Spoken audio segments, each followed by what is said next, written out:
Alors, les règles du jeu, les règles du jeu sont terriblement importantes, elles font partie du jeu.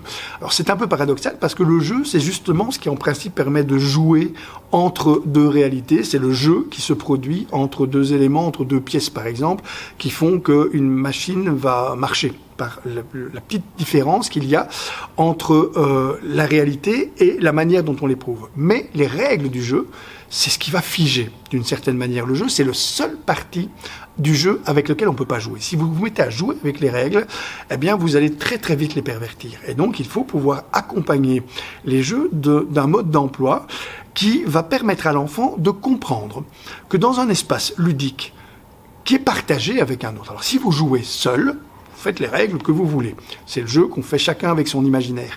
À partir du moment où vous êtes deux, où c'est un jeu qui est collectif, eh bien, il va falloir s'entendre sur les règles. Et ces règles, elles vont devoir être précisées pour qu'on puisse comprendre comment on va se déplacer. Le simple jeu de loi, par exemple, est un jeu qui permet à l'enfant, très très tôt dans son développement, de savoir qu'il y aura des règles, que ces règles ne seront pas négociables en cours de partie. Si vous tombez dans le puits, et vous dites, ben non, finalement, le puits, c'est une façon simplement de gagner 2 cases, voire de rester en lévitation sur le puits, eh bien, ce jeu perd complètement son sens. Bien non, tu tombes et tu repars à la case départ. C'est d'une cruauté pas possible.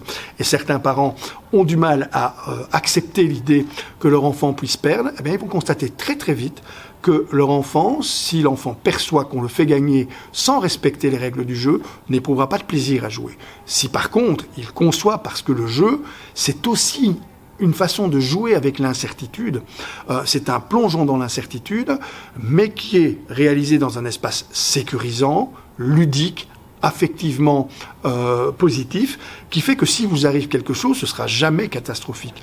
Et donc, il faut accepter les règles du jeu pour pouvoir y jouer.